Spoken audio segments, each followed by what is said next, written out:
Hello दोस्तों। ब्रह्म class क्या रैन coaching friend areas ब्रह्म class में आपका स्वागत है। आप लोग यूट्यूब पर भौतिक विज्ञान पे चर्चा कर रहे थे हम लोग। उसमें फिजिक्स में हम लोग प्रकाश चैप्टर पर चर्चा की थी। लाइट क्या होती है, प्रकाश बारे में चर्चा की थी हम लोगों ने। ठीक है। प्रकाश एक ऊर्जा है जो हमें देखने में सहायक होती है। इस प्रकार से हम लोग इस पर शुरुआत कर चुके थे। एक आप लोग इस पे इससे पहले हम लोग इसके सिद्धांत जो थे, प्रकाश के सिद्धांत हो सकते थे, जो सिद्धांत आपके आते रहते हैं, कण का सिद्धांत हो, हाइगेंस का तरंग सिद्धांत हो, आपका इन पर चर्चा की थी। ठीक है। उसको आप देखिएगा, बहुत इंपॉर्टेंट वीडियो था आपका। प्रकाश की जो स्ट्रक्चर होती है, जो आपकी बनावट होती है, उस पर चर्चा की थी हम लोगों ने। ठीक है।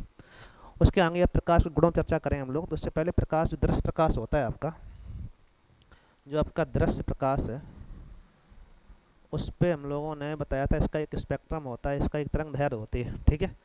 अब बताए थे आपको 3900 से लेके 3900 से लेके आपका था 7800 तक। ठीक है। अब इसमें सभी सातों रंग होते हैं। ये तो पता ही है कि किसने बताया कि प्रकाश में 7 रंग होते हैं, तो न्यूटन की बताया गया कि प्रकाश के 7 रंग होते हैं। ठीक है। उसी प्रकार से इसमें आपके सातों रंगों का अलग अलग आपकी तरंग दैर्ध्य होती है।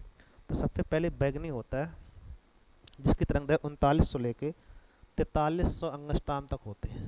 ठीक है। ये बैगनी की है। इसकी ये बैगनी, ये इसे दृश्य स्पेक्ट्रम बोलते हैं। ठीक है। तो इसको ध्यान रखिएगा कि इसका जो किस कहाँ से कहाँ तक होती है, पूछ लेता है किसकी कितनी तरंग दैर्ध्य होती है। ठीक है। तो सबसे कम किसकी होती है? बैगनी की। ठीक है। दूसरा आपका होता है जामनी, 4300 लेके 4600 अंगस्ट्राम तक। ठीक है। ये जामनी है। कोई इंडिगो बनी अपन अलाप जो आपका आता है बिग जैसे बोलते हैं हम लोग, उस पर चर्चा करते हैं हम लोग। 4600 से आपका 5000 तक। ठीक है। ये आपका होता है नीला। फिर आपका आता है हरा। ठीक है। ये 5000 से लेकर आपका होता है 5700, 57 से लेकर 6000। इसके बाद आपका जो हरा के बाद आता है पीला। फिर आपका नारंगी आता है। ये आपको स्पेक्ट्रम ध्यान रखना, कई बार पूछ लेता है। जैसे पूछेगा नीले रंग की तरंग दैर्ध्य कितनी होती है, किस तरंग दैर्ध्य का प्रकाश नीले रंग का होता है, तो आप बताएंगे 46 से लेके 5000 की तरंग दैर्ध्य का जो आपका प्रकाश होगा, अंगस्ट्राम का जो प्रकाश होगा, वो सब क्या होंगे, आपका नीले रंग का प्रकाश हो जाए। वो 5000 से 5700 के बीच होगा तो हरा हो जाएगा, 57 से उसे 6000 के बीच में होगा तो उसे पीला कहेंगे, और 6000 से लेके 6400 के बीच जो रहेगा, ये आपका अंगस्ट्राम अगर होता है तो ये नारंगी कलर हो जाता है। ठीक है। 6400 से 7800 के अंगस्ट्राम के बीच में जो होगा, उसे आप लोग नारंगी बोल देते हैं। क्या बोलते हैं हम लोग? नारंगी। और नारंगी इसके बाद में आपका लाल आता है। ठीक। तो सबसे अधिक तरंग दैर्ध्य किसकी होती है? लाल रंग की। सबसे कम किसकी होती है? बैगनी। सबसे अधिक विक्षेपित कौन होता है? तो बैगनी। हम लोग अभी प्रकाश प्रकीर्णन पढ़ेंगे, वहाँ पर चर्चा में और आएगा कि सबसे झुकता कौन सा है? बैगनी। सबसे कम झुकता कौन सा है? लाल। ठीक है। सबसे अधिक परावर्तन किसका होता है, अपवर्तन किसका होता है, फिर चर्चा करेंगे हम लोग। थोड़ा जुकाम है तो आप प्रयास करिएगा समझने का।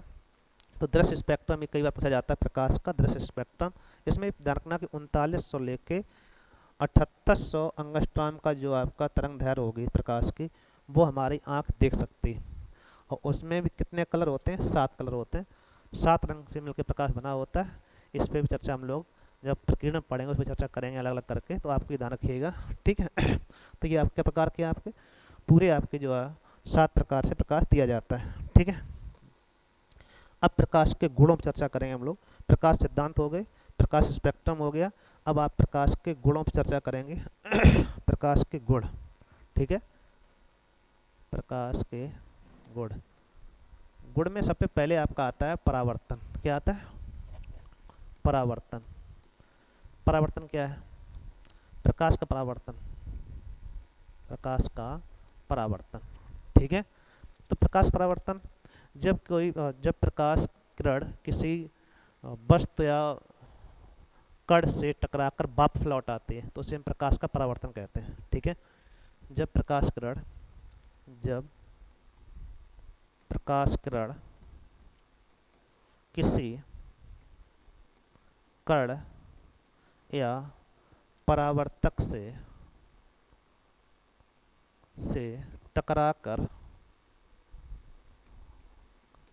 वापस लौट आती है उससे परावर्तन कहा जाता है, कहते हैं। ये इसकी परिभाषा है, इसको आप ध्यान रखिएगा। अब ये परावर्तन जो होता है ये आपका ये प्रकाश का गुण है परावर्तन करने का, ठीक है। ये कौन सिद्धांत करता है? तो बताया तरंग सिद्धांत। जो ये हम लोग पढ़ रहे हैं अभी तरंग सिद्धांत पे होंगे, तरंग सिद्धांत, ठीक है।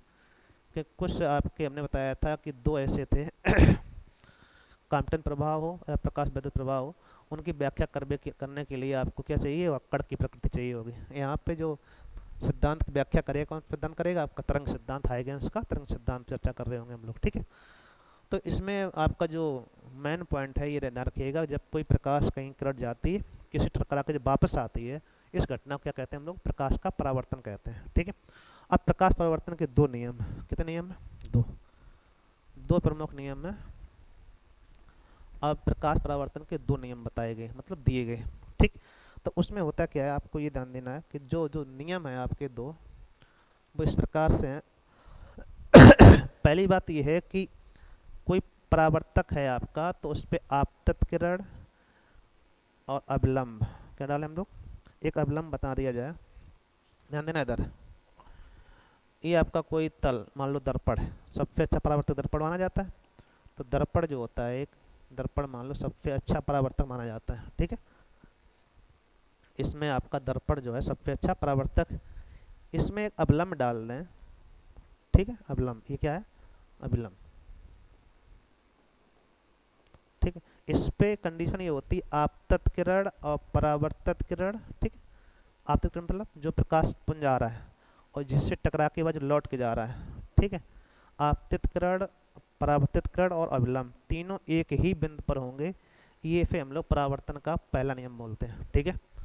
फर्स्ट नियम क्या है? प्रथम नियम कि आपतित किरण, ठीक है, और ये आपकी परावर्तित किरण,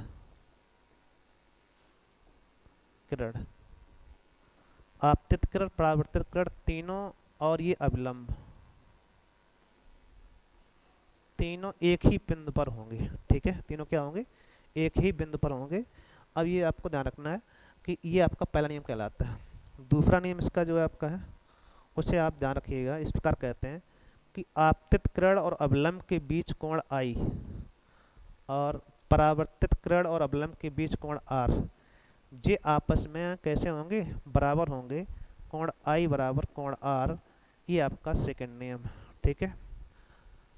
प्रकाश परावर्तन के दो नियम, ठीक है। फर्स्ट क्या है कि आपतित किरण, परावर्तित किरण और अवलंब तीनों एक ही बिंदु पर होंगे, ठीक है।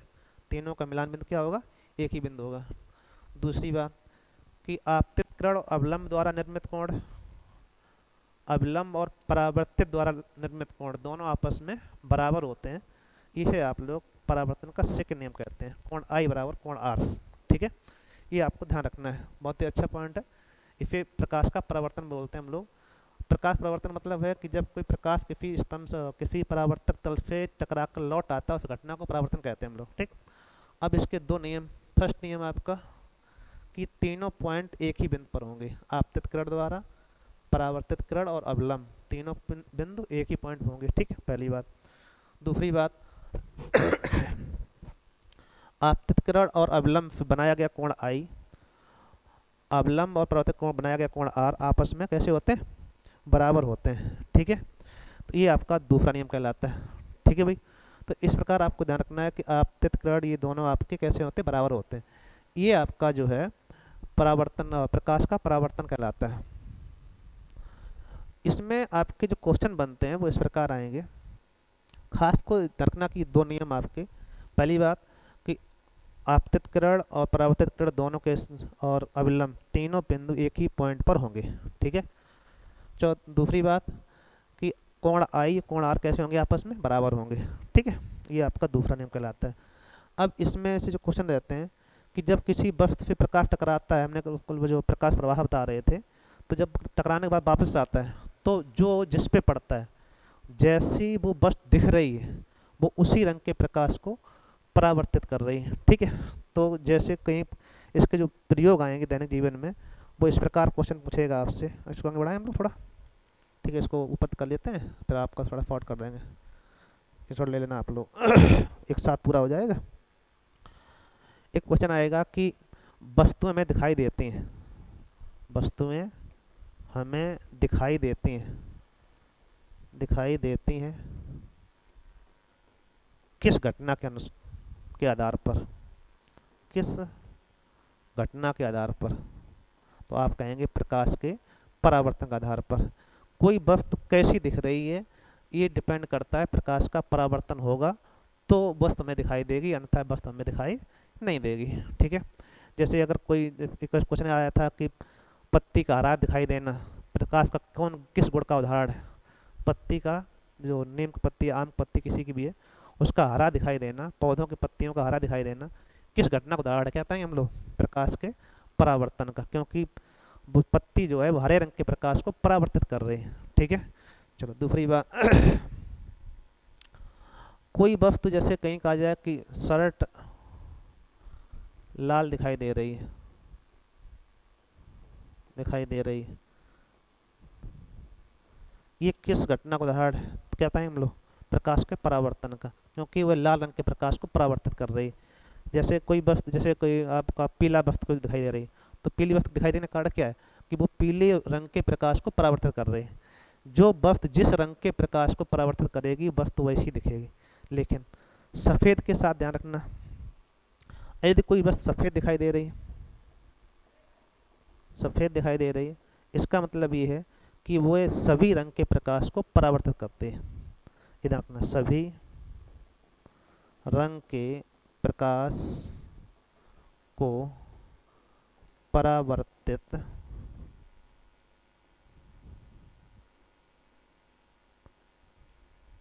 कर रही है।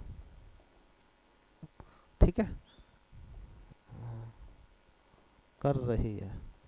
तो ये आपको ध्यान रखना है कि अगर कोई वस्तु जो ही दिख रही है आपको, प्रकाश अगर सफ़ेद दिखाई दे रही है, सफ़ेद का अर्थ ये है कि सभी रंग के प्रकाश परावर्तित कर रहे हैं। यदि कोई काली दिखाई दे रही है तो काली का अर्थ ये होगा वह सभी रंग के प्रकाश को अवशोषित कर रही है। ठीक है, ये बातें आपको ध्यान रखनी है, ये नोट कर लेना आपको। वस्तु हमें क्यों दिखाई देते हैं, इसका कारण क्या है? तो प्रकाश का परावर्तन। वस्तु हमें हरी दिखाई दे रही है, इसका कारण क्या है? कि वह हरे रंग के प्रकाश को परावर्तित कर रही है। वस्तु हमें नीली दिखाई दे रही है, इसका कारण क्या है? कि वह नीले रंग के प्रकाश को परावर्तित कर रही है। वस्तु हमें सफ़ेद दिखाई दे रही है, इसका मतलब ये हुआ जाके कि सभी रंग के प्रकाश को परावर्तित करती है। एक सफ़ेद के साथ ध्यान रखना आपको, काली के साथ ध्यान रखना। काली मतलब है सभी रंग के प्रकाश को अवशोषित कर रही हो। ठीक है, जैसे कृष्ण का आप लोग पढ़ेंगे आगे जाके, तो कृष्ण का मतलब क्या है? ऐसा पिंड जो सभी रंग के प्रकाश को अवशोषित कर लेता है। ठीक है, तो आपको ध्यान रखना काली दिखाई देने का मतलब ये है कि वह सभी रंग के प्रकाश को अवशोषित कर रही है। सफ़ेद दिखाई देने का मतलब ये है कि वह सफ़ेद रंग के प्रकाश को क्या, सॉरी, सभी रंग के प्रकाश को परावर्तित कर रही है। अब जैसे वो लाल पूछे नीला पूछे, हरा पूछे। हाँ, एक बात और, इसमें एक बात और आती है कि जैसे कहीं पर अगर ये पूछ लिया जाए आपसे यहीं पे कि वस्तुओं का प्रतिबिंब बनना, वस्तुओं का प्रतिबिंब बनना, प्रतिबिंब बनना किस घटना का उदाहरण है? तो आप ध्यान रखना प्रकाश के परावर्तन, प्रकाश का परावर्तन होगा तभी प्रतिबिंब बनेगा, प्रतिबिंब बनेगा तभी वस्तु दिखाई देगी। तो ये सब घटनाएं जो आपकी हैं वो प्रकाश के परावर्तन के एग्जाम्पल खूब क्वेश्चन पूछे जाते हैं। जैसे पूछेगा कि कोई वस्तु काली दिखाई दे रही है, इसका मतलब क्या है? तो आप कहेंगे सभी रंग के प्रकाश को परावर्तित कर और अवशोषित कर रही। सफ़ेद दिखाई दे रही है, इसका मतलब क्या है? वो सभी रंग के प्रकाश को परावर्तित कर रही है। ठीक है, और जो वस्तु जैसी दिख रही है वह उसी रंग के प्रकाश को परावर्तित कर रही है। ठीक है, ये आपको ध्यान रखना है। ठीक, वस्तुओं का प्रतिबिंब क्यों बनता है? तो क्या कहेंगे? प्रकाश के परावर्तन के कारण। ठीक, कोई वस्तु में दिखाई क्यों देगी? घटना, किस घटना का उदाहरण होगा? प्रकाश का परावर्तन। ये दैनिक जीवन प्रयोग होते हैं, ज़्यादातर क्वेश्चन आप इसी से आ जाते हैं। इसमें ये पूछ सकता है कि जितना आपतित दृक्कोण परावर्तित किरण द्वारा कोण बनाया गया, कोण कैसे होंगे आपस में। तो ये सभी एक ही स्लाइड कर दिया है, तो आपको थोड़ा आसानी रहेगी। इतना ही था संभवतः, थोड़ा बहुत और होगा। चलो देख लेते हैं, ठीक। एक आप स्क्रीनशॉट ले लीजिएगा, इसके आगे हम लोग बढ़ाते हैं, ठीक है। तो ये आपका प्रकाश का परावर्तन था।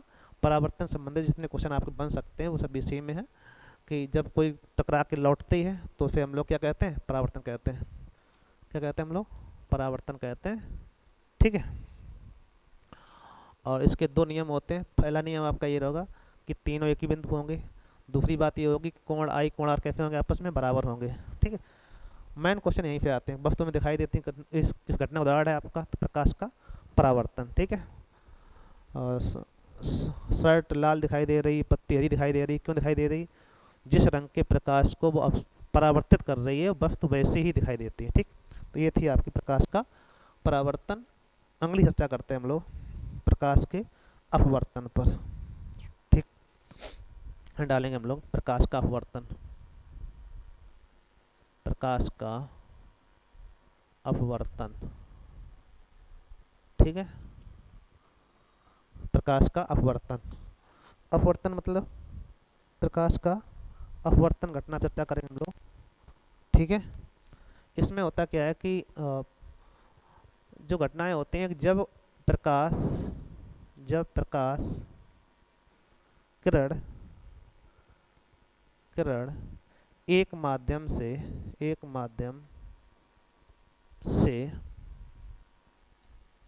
दूसरे माध्यम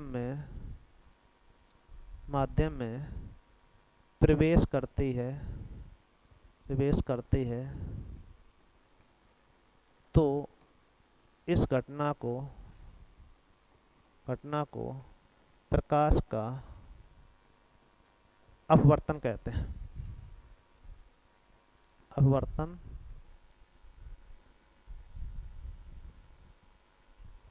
अपवर्तन कहते हैं, ठीक है। अब इसमें जब दूसरे जाती है आपकी तो अपवर्तन हो जाता है, कहते हैं, ठीक है। ये आपको ध्यान रखना है, ठीक। अब इसमें समस्या क्या है, समस्या ये होती है इसमें कि जब कोई एक माध्यम दूसरे माध्यम जाएगा तो वो अवलंब की ओर या तो झुक जाएगी या तो अवलंब से पीछे हट जाएगी, ठीक है। तो इस पूरी घटना को क्या कहलाएगा, प्रकाश का अपवर्तन कहलाएगा।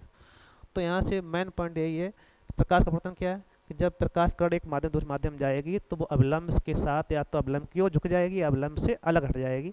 इस पूरी घटना को क्या कहेंगे, प्रकाश का अपवर्तन कहा जाता है। इसके अलग अलग से दो नियम आपके रहते हैं, ठीक है। तो अब इसमें भी कंडीशन वही है कि जब एक माध्यम आपका है, ध्यान देखना आप लोग, जैसे यहाँ से मान लेते हैं ये आपका नीचे आपका सघन माध्यम है, नीचे मान लो जल है, क्या है आपका जल, सघन माध्यम। इसके भी दो नियम, ठीक है। इसको हम लोग जल मान रहे हैं। अब जल से सतह से ये आपकी वायु है, तो अगर इसको अवलंब डाल दिया जाए सीधा सीधा, तो अगर जैसे किरण आती है तो विरल माध्यम से सघन माध्यम जाएगी तो किरण अवलंब की ओर थोड़ी झुक जाएगी, जाना चाहिए सीधा लेकिन थोड़ा सा झुक के जाएगी। ये जो घटना आपकी होगी, जो इधर झुक रही है किरण, ठीक है, अवलंब की ओर, यहाँ जाना चाहिए था, इतनी आपकी झुक गई किरण आपकी, जाएगी इस साइड से, ठीक है। तो ये आपका जो झुकाव हुआ है यही क्या कहलाएगा, प्रकाश का अपवर्तन कहलाएगा, ठीक है। इस घटना को क्या कहेंगे हम लोग, प्रकाश का अपवर्तन कहेंगे जाके, ठीक है। नहीं समझ में आई बात। जब आपतित किरण किसी एक माध्यम से, ये मान लो वायु माध्यम, क्या माध्यम, वायु, ये आपका द्रव है मतलब जल में प्रवेश कर रही किरण, ठीक। अब यहाँ से ये तीनों बिंदु, एक पॉइंट इसमें ये भी होता है कि आपतित किरण और परावर्तित किरण और क्या कहते हैं अपवर्तनांक किरण और अवलंब तीनों एक बिंदु पर होंगे। ये आपका इसमें भी पहला नियम हो जाता है, ठीक है। फर्स्ट इसके भी दो नियम होते हैं, तो दो का में पहला आपका यही है कि अवलंब आपतित किरण और अपवर्तित किरण दोनों कैसी होंगी आपके, तीनों बिंदु एक साथ होंगे, तीनों एक ही बिंदु पर होंगे, ठीक। यहाँ पर अब इसमें माध्यम कैसा होगा ये डिपेंड करता है, ठीक है। माध्यम अगर सरल माध्यम, विरल माध्यम आपका, ऊपर आपका विरल कैसा है, विरल मतलब वायु माध्यम आपका विरल है और जल है आपका ये सघन माध्यम। तो इसमें आपको ध्यान रखना है, जब किरण विरल माध्यम से सघन माध्यम में जाएगी तो अविलंब की ओर झुक जाएगी। अगर इसका उल्टा कर दें, सघन से विरल में जाए तो अविलंब से दूर हट जाएगी। ठीक है, इस पूरी घटना को क्या कहेंगे हम लोग, प्रकाश का अपवर्तन कहते हैं। समझ में आई बात, कि जब एक माध्यम से किरण दूसरे माध्यम प्रवेश करता है, प्रकाश प्रवेश करता है, तो वह अविलंब, अगर विरल से सघन में जा रहा है तो अविलंब की ओर झुक जाएगा, और सघन से विरल में जा रहा है तो अविलंब से अलग हट जाएगी। इस पूरी घटना को क्या कहते हैं हम लोग इस पूरी घटना को आप प्रकाश का अपवर्तन कहते हैं। समझ में आई बात, कि इसमें आपतित किरण और अवलंब के साथ कोण आई, परावर्तित किरण या अपवर्तित किरण, अपवर्तित अपवर्तित किरण, और ये आपका आपतित किरण, दो होते हैं। ठीक है, तो अपवर्तित किरण के साथ अवलंब के साथ कोण आर मान लिया जाए, तो इसमें एक स्नेल का नियम आता है कि इनकी साइन ज्या, साइन आई और साइन आर नियतांक होते हैं, मतलब प्रोपोर्शनल होते हैं, साइन आर। ठीक है, जब इसको हम लोग अलग करते हैं साइन आर, ठीक, तो यहाँ से आपका sine I upon sine R जब आप निकाल लोगे, sine I upon sine R जब रखोगे आप, ठीक, तो ये आपका हो जाएगा नियतांक, एक नियतांक आ जाएगा। इससे ही आपको नियत कहते हैं हम लोग। यही आपका स्नेल का नियम है। किसका नियम है? स्नेल का नियम। समझ में आई बात, इसे आप स्नेल का नियम कहते हैं। ठीक है।